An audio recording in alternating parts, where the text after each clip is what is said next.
Salut à tous, j'espère que vous allez bien. Aujourd'hui, on commence une série complète sur Dart, qui est un langage de programmation utilisé avec Flutter pour créer des applications mobiles. Dans cette première vidéo, on va voir les variables en Dart. Si vous voulez faire des Flutter sérieusement, si vous souhaitez créer des applications mobiles et que vous êtes débutant, vous venez de commencer, vous devrez forcément passer par Dart. On commence tout de suite, voilà, avec une définition du mot variable en informatique. C'est quoi une variable? Une variable, c'est tout simplement un espace mémoire qui permet de stocker des données. Voilà, qui permet de stocker une donnée. En date, chaque variable a un type bien précis. En fonction des types, de la nature de l'information que vous voulez stocker, voilà, lorsque vous voulez stocker l'âge d'une personne, l'âge c'est une valeur entière. Lorsque vous voulez stocker le nom d'une personne, le nom c'est des textes. Ces deux variables n'auront pas bien sûr le même type. Voilà, donc on va voir les types de variables en Dart. Comment les déclarer, voilà, comment les utiliser, tout simplement. Donc, les variables en Dart. Les variables en Dart.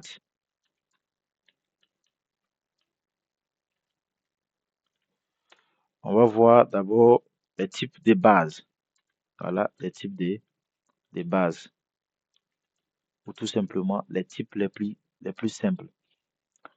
D'abord, on a le type int qui permet de stocker des nombres entiers ou soit des valeurs entières. Ici, je vais essayer de stocker l'âge d'une personne. Voilà, 25. Ici, le type de la variable, c'est int.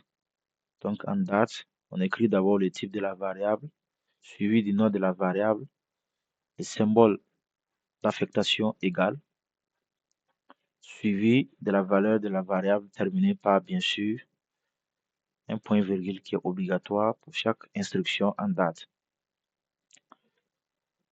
Donc ici, je peux essayer d'imprimer cette valeur. Voilà, donc âge des points, dollar, âge. Voilà, il manque le guillemets ici. OK. Donc voici la valeur de cette variable âge. Voilà. Donc si vous voulez stocker des valeurs, des nombres entiers, vous devrez utiliser le type int. Après ce type-là, on a le type string. Voilà, on a le type string qui nous permet de stocker des textes, ou soit tout simplement des chaînes de caractères, ou soit une chaîne de caractères. Ici, j'essaie de stocker le prénom d'une personne. Voilà, Mohamed ici. Voilà, ce que vous devrez retenir ici, c'est que le texte ou soit la chaîne de caractères est toujours entre les guillemets. Voilà, c'est la même syntaxe, le type de la variable, le nom de la variable, le symbole d'affectation et bien sûr la valeur. Ici, la valeur est une chaîne de caractères, donc on doit forcément mettre les guillemets. Si vous enlevez les guillemets, vous aurez tout simplement une erreur. Ici aussi, je peux imprimer, voilà, la valeur de cette variable prénom.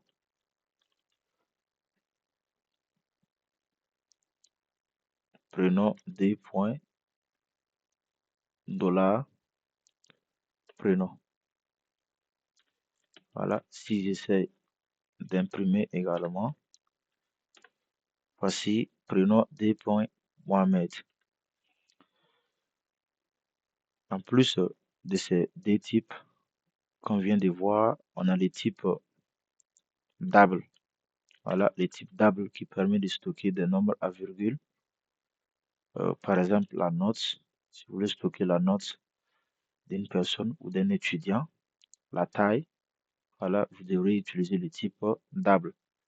Donc ici, 15,50. Voilà, 15,5. Ici, voilà, en date, le point virgule est matérialisé, la virgule plutôt, au niveau des nombres à virgule est matérialisée par tout simplement un point. Voilà, je peux également imprimer la valeur de cette variable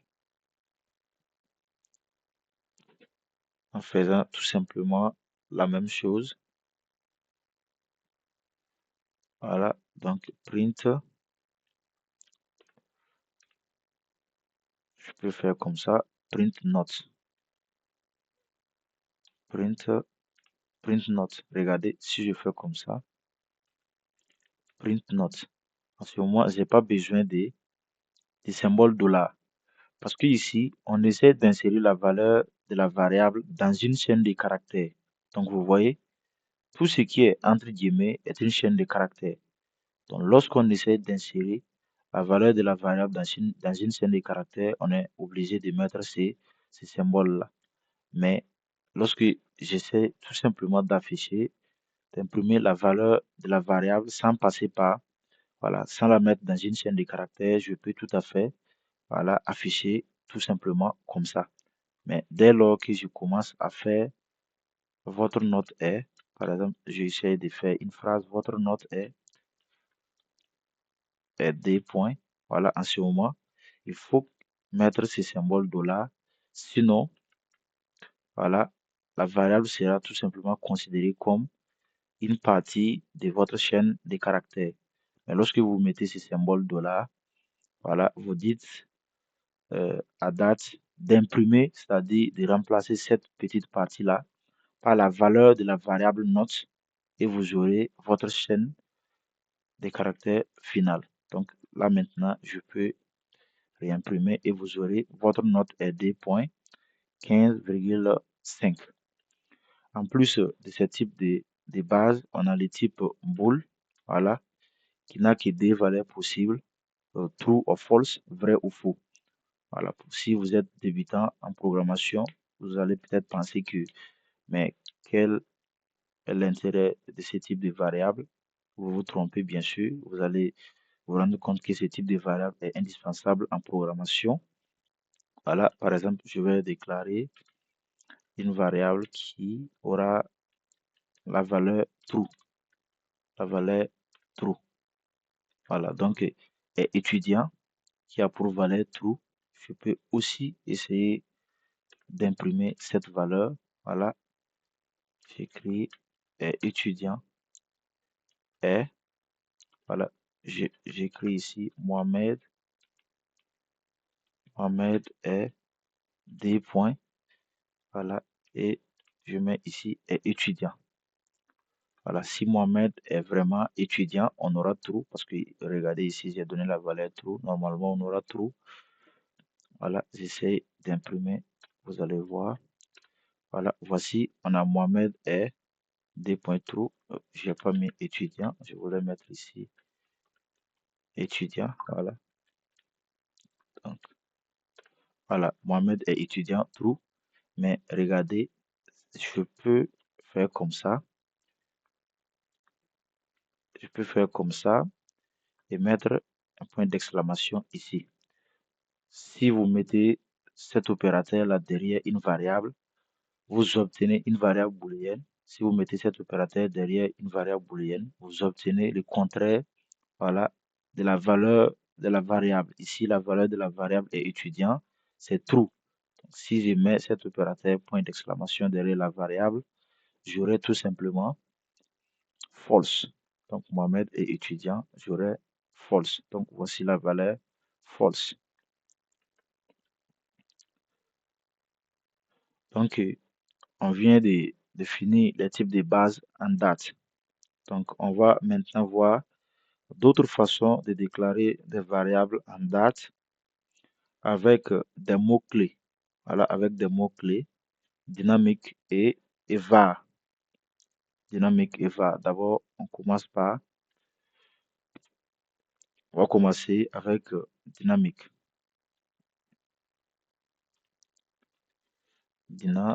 Voilà, dynamique tout simplement. Les mots-clés dynamiques permettent à une variable de changer de type pendant l'exécution du programme. Voilà, les mots-clés dynamiques permettent tout simplement à une variable de changer de type pendant l'exécution du programme. Donc, on peut essayer de déclarer une variable de ce genre. Ici, en remplacement du type de la variable, vous voyez en haut, on écrit d'abord le type de la variable avant le nom de la variable. Cette fois-ci, on va utiliser le mot-clé dynamique. Voilà, dynamique. Voilà, je vais déclarer par exemple variable dynamique. Voilà, une variable que je vais nommer variable va dynamique. Voilà, va dynamique égale. Je lui donne ici une valeur chaîne de caractères. Je suis, voilà, je suis dynamique. Voilà, je suis dynamique tout simplement. Ok, je n'ai pas terminé. Je suis dynamique. Voilà. Je peux également l'imprimer. Je peux également l'imprimer. Voilà, je peux mettre va dynamique. Si je ne veux pas le mettre dans une chaîne de caractères, voilà. Mais si vous voulez mettre dans une chaîne de caractères, soit vous utilisez cette façon de faire, voilà, soit vous mettez tout simplement le symbole dollar derrière la variable dans la chaîne des caractères. Ici, je vais tout simplement l'imprimer comme ça. Donc, vous voyez la valeur de la variable. Je suis, je suis dynamique.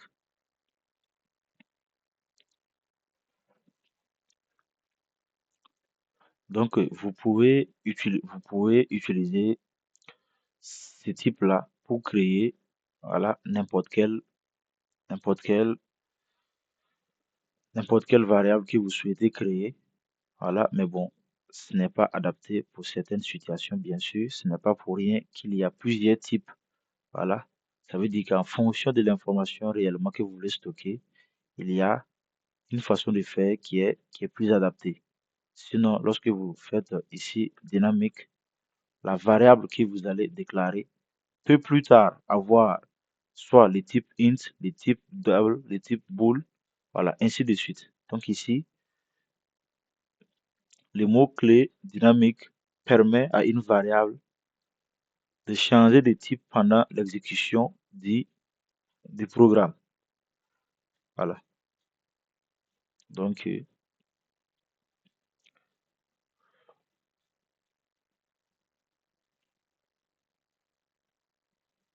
on va maintenant voir le mot-clé var. Le mot-clé var permet à date d'inférer automatiquement les types. Voilà, en fonction de la valeur que vous allez donner à votre variable, date va automatiquement détecter c'est quelle la valeur que vous avez donnée à la variable, c'est cette valeur est de quel type et en fonction du type de la valeur, la date va inférer automatiquement les types, un type à cette variable. Voilà, donc j'écris ici va, voilà, va, je mets par exemple ville, va ville, je mets des points, non, va ville, pas des points, les guillemets plutôt, voilà, va ville, je mets quelle ville, voilà, je mets Ouaga, va ville, Ouaga. Donc vous voyez, ça veut dire que le type de la variable, ce n'est pas moi, euh, j'ai choisi le type est automatiquement inféré par date. Donc regardez ici, string ville. Donc le type ici c'est string. C'est en fonction de la valeur que j'ai donnée à la variable que ce type-là est inféré. Donc regardez, si j'essaye de donner une valeur entière ici, donc vous allez voir que le type a changé. On a le type int. Donc regardez, ville change de type. Donc lorsque vous utilisez le mot-clé var ici, voilà, date va automatiquement inférer le type de votre variable.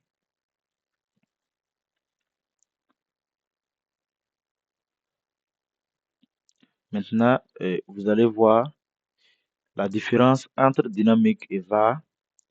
C'est que ici, avec var, la variable ville ne va plus changer de type. La variable ville ne va plus changer de type. Par exemple, si je descends en bas et j'essaie d'écrire ville égale, voilà, j'essaie de donner une chaîne de caractères maintenant. Une chaîne de caractères. Ça ne va pas marcher parce que le type de la variable ville est déjà inféré. Alors qu'au niveau de dynamique, c'est quelque chose qui est possible. Voilà, c'est quelque chose qui est possible. Lors de l'exécution du programme, soit de votre code, la variable peut changer de type. C'est ça la différence entre dynamique et var. Lorsque vous utilisez var, une fois que le type est inféré, voilà, le type de la variable ne peut plus changer tout simplement. Voilà, maintenant, on va voir d'autres mots-clés. Voilà, const et final. Const et final. À quel moment on utilise const pour déclarer une variable? On utilise const pour déclarer une variable lorsque la variable, voilà, est constante. Lorsque la variable est constante. Sa valeur, autrement dit, ça veut dire que la valeur de la variable est connue à la compilation. Par exemple, lorsqu'on prend pi, voilà, pi, c'est, voilà, je vais mettre ici const pi égale 3.14, ainsi de suite. Voilà. Donc, cette valeur elle est constante. Cette valeur est connue à la compilation. Voilà, on peut également imprimer. On peut essayer d'imprimer comme ce que j'ai fait ici. On peut afficher la valeur de pi ici. Donc, c'est la même façon de faire. On va essayer d'aller très rapidement. L'essentiel que vous comprenez, si vous comprenez avec la pratique, vous allez très simplement maîtriser les variables en date. Ça constitue une étape essentielle pour comprendre tout le reste. Également, on a les types, on a le mot-clé final. Voilà, final. Voilà, à quel moment on utilise ce mot-clé-là pour déclarer une variable. Bon, final ne peut être assigné qu'une seule fois, mais sa valeur est connue à l'exécution. Voilà, c'est une variable, voilà, dont la valeur n'est pas connue pour le moment. C'est à l'exécution que la valeur, voilà, sera connue. Voilà, par exemple, la date. Par exemple, la date, ou soit l'heure, voilà, l'heure, si je décide de faire ça, par exemple, date actuelle,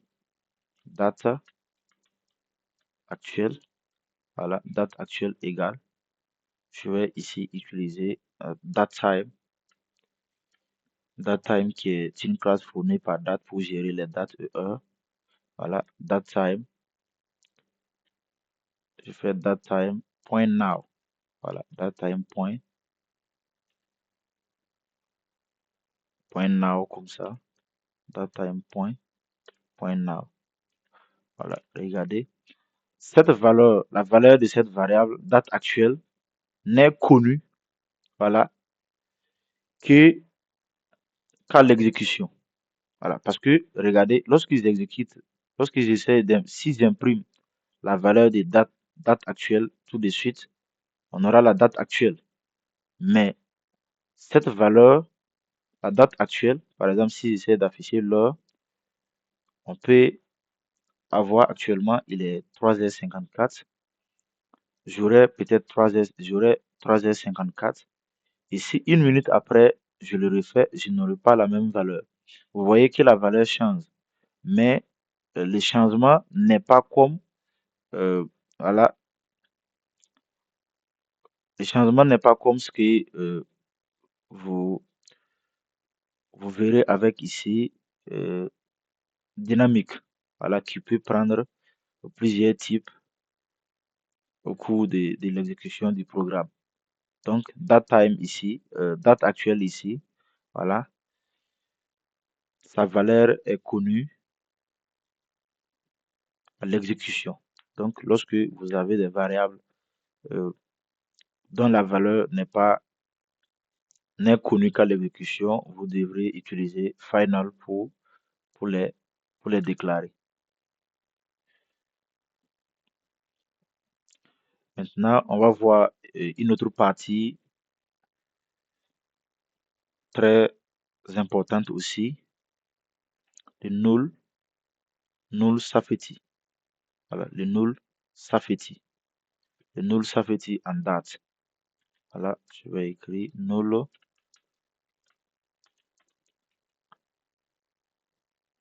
safety.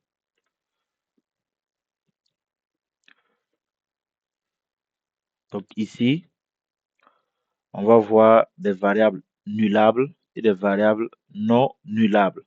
Ce concept aussi est un concept très important à comprendre si vous voulez bien sûr voilà, comprendre ce que vous faites. Par défaut, une variable date ne peut contenir nul. Par exemple, regardez en haut ici, lorsque je déclare une autre variable, je déclare nb frère. Voilà, nombre de frères. Voilà, nombre de frères. Donc, regardez, si j'essaie d'afficher, voilà, si j'essaie d'afficher la valeur de cette variable, alors que je ne lui ai même pas donné des valeurs, regardez, je vais essayer d'effacer cette partie pour ne pas avoir d'erreur. Voilà, regardez déjà, j'ai une erreur. J'ai une erreur, vous voyez, mon éditeur souligne la variable nbfrère. Parce que quoi? Parce que cette variable n'a pas de valeur et je veux l'afficher. Est-ce que vous comprenez? Cette variable n'a pas de valeur et que je veux l'afficher. Donc ici, pour éviter cette erreur, ici, on n'a pas de valeur, mais on peut quand même voilà, donner une valeur par défaut, c'est-à-dire la variable peut avoir une valeur par défaut qui est nulle. Pour avoir ça, par exemple, actuellement, on dit que la variable est non nullable. C'est-à-dire que par défaut, lorsque vous déclarez une variable comme ça, la variable est non nullable. Maintenant, pour rendre la variable nullable, on va mettre tout simplement un point d'interrogation ici. Voilà. Donc, vous voyez, lorsque je mets ce point d'interrogation-là, l'erreur disparaît. Parce que quoi? Bien sûr que je n'ai pas donné des valeurs à cette variable, mais cette point d'interrogation permet à la variable d'avoir une valeur par défaut qui est ici nulle. Donc, si j'essaie d'imprimer, vous allez voir que, voilà, ici, on aura l'affichage nul. Donc, on va essayer d'afficher ça ici. Donc, vous voyez ici, on a nul. Actuellement, avec ces points d'interrogation-là, la variable est nullable. Donc, quand on parle de variables nullables, c'est cette façon de déclarer. Voilà. Maintenant, lorsque vous n'avez pas ces points d'interrogation-là, la variable est non nullable. En ce moment, vous avez une erreur lorsque vous essayez d'afficher cette valeur. Vous aurez tout simplement une erreur. Donc ici, regardez, j'ai pas enregistré. J'essaie d'enregistrer et j'ai réussi encore d'afficher. Voilà, regardez, on a tout simplement une erreur non nullable variable. Donc vous voyez, on a tout simplement une erreur. Donc là maintenant, j'espère que vous comprenez c'est quoi une variable nullable et une variable non nullable. Donc pour créer une variable nullable, vous devrez forcément mettre ces points d'interrogation là, tout juste après le type de la variable.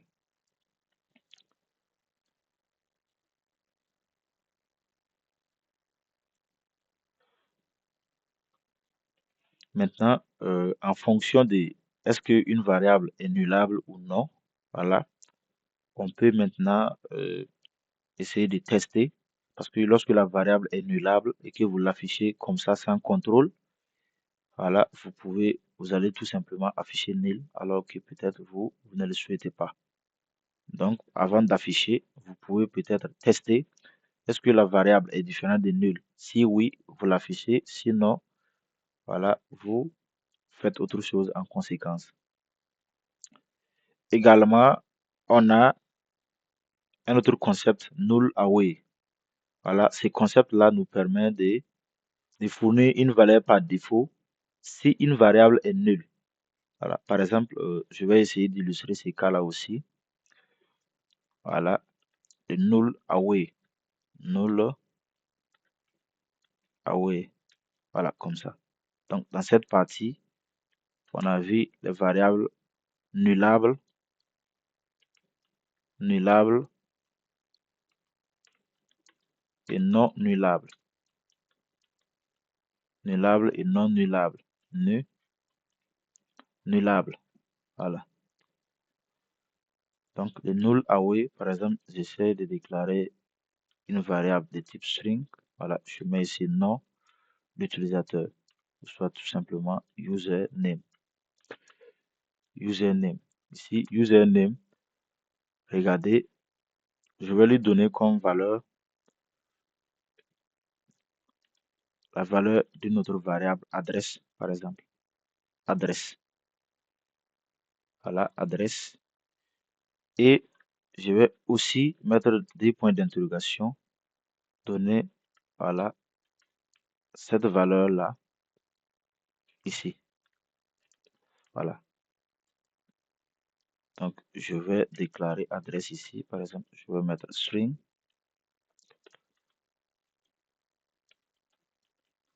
String adresse égale. Je mets, voilà, je vais même mettre, voilà, je vais créer adresse comme une variable nullable. Donc, adresse ici, c'est une variable nullable. Donc, regardez, la variable username aura pour valeur adresse. Mais si adresse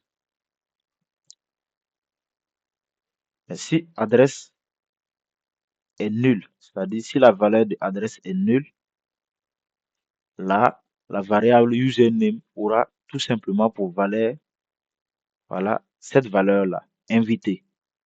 Donc, c'est ça l'intérêt du null away. Donc, ici, ça se fait par en utilisant ces deux points d'interrogation. Donc, voilà, on a vu l'essentiel de tout ce qui concerne les variables en date, sans exception.